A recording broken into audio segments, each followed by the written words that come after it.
Welcome to this edition of the Glen Report on the Real News Network. In spite of various fact-based charges against Hillary Clinton's illegal use of the alternate email server, and with conflict of interest charges against her involving fundraising for the Clinton Foundation, various media pundits and her campaign are doing their very best to protect her from any blows to come by way of more Wikileaks. Let's have a look at former CNN pundit and now DNC chairwoman Donna Brazile on Sunday being questioned about Clinton controversies by Martha Raddatz of ABC on This Week.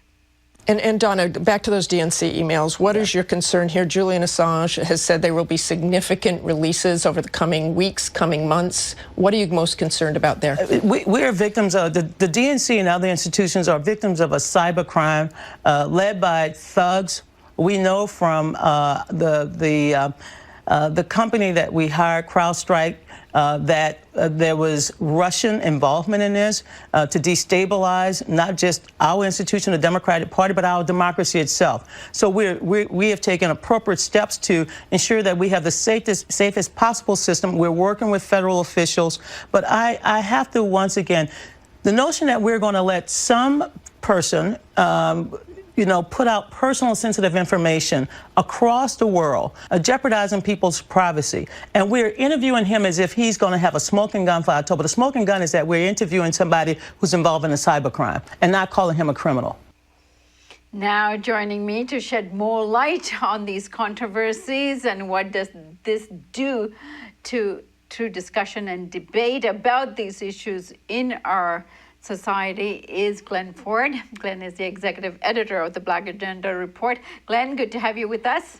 Thank you for the opportunity. And we certainly do need more light because these Democrats, Donna Brazile in particular, in that clip you just showed, they are trying to shut out the lights. She went through this whole scene of being righteously upset and did not admit or acknowledge the fact that what Wikileaks disclosed were in fact facts.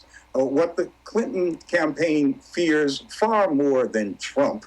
They're not afraid of Trump. Hillary Clinton is quite lucky to have an opponent like Trump because she is so unpopular that Trump is at least someone she can beat. But what they fear are facts and the threat of more facts. And so those who might produce facts must be slimed and a great fog must be thrown up so that there can be no light on the facts that might make an onslaught into the public consciousness. Now, Glen, Donna Brazile isn't the only one trying to protect Hillary Clinton from these kinds of attacks to ensure that she gets in the White House. What else have you noticed in the media? Well, Hillary Clinton has assembled a big tent. In fact, this is really an unprecedented year. There's nothing strange about there being foreign policy elites on both the Democratic side of the aisle and the Republican side of the aisle. The Democrats have their Brzezinskis and the Republicans have their Kissingers, but there is an agreement among those Democratic allied and Republican allied elites about the basic proposition that the U.S. Is destined to and should rule the world. But this year, because Donald Trump has broken the Republican Party and because the bipartisan foreign policy elites don't trust Donald Trump to keep the U.S. on a permanent war footing, all of the imperial potentates, the think tank people and the arms industry and everybody who has a stake in U.S. empire and U.S. domination of the world, they've all crowded into Hillary Clinton's big tent. And that gives this campaign an extreme nationalist character as opposed to the Trump campaign's inward-looking white nationalist character.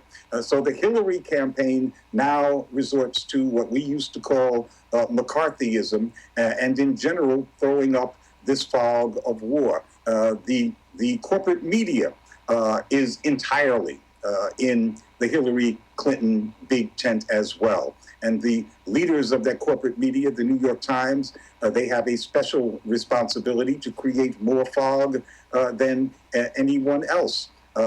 They have deployed some of their specialists in empire, like Neil McFarquhar, whose piece on Sunday tried to paint a picture of Russia as a superpower of disinformation, of Russians nowadays spending their entire waking lives trying to spread lies about the United States and meddle in U.S. elections. All of this preparatory to some Wikileaks revelations coming out that can be linked to the Russians and thereby dismissed, just as Donna Brazil tried to dismiss the DNC's sabotage of Bernie Sanders' campaign as not a case of an internal Democratic Party, a very undemocratic thing to do, but somehow making the Russians the star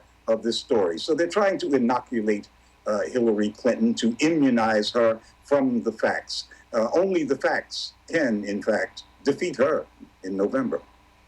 Right, and Glenn, the various media and, of course, her campaign herself and the DNC, who are all trying to protect Hillary Clinton, actually cannot defy the facts before us, whether it's related to the emails or what the Clinton Foundation actually received in terms of donations from people outside of the country. However, you know, people do say that given the choice that we have right now, Donald Trump or Hillary Clinton, we must hold our noses and vote for Hillary. And this is in spite of what WikiLeaks promises to release over the next few weeks might actually, you know, compromise her even more. So first of all, what do we know about what is to come, if we do know anything about what is to come in terms of WikiLeaks releases and the very good work that WikiLeaks has been doing in terms of making public things that we ought to know? What do we voters do in November? Well, I'm not sure what the nature of the next batch of WikiLeaks will be, except that it's coming. Julian Assange has just said that the information will be significant. You know, Hillary Clinton is not afraid of Donald Trump winning this election based upon those kinds of revelations. She's afraid that people will not be able to hold their nose because the funk will just be too strong, and that they won't vote for her, people that they count on voting for her, or that there will be more folks than they anticipate voting for the Green Party or for the Libertarian Party. Certainly, that kind of abandonment of the top of the Democratic ticket, even in the face of victory, could deny Clinton what she would like to call a mandate to do what she already plans to do, and especially a mandate in terms of foreign policy. All right, Glenn, I thank you so much for joining us today and for your report, and we look forward to you next week.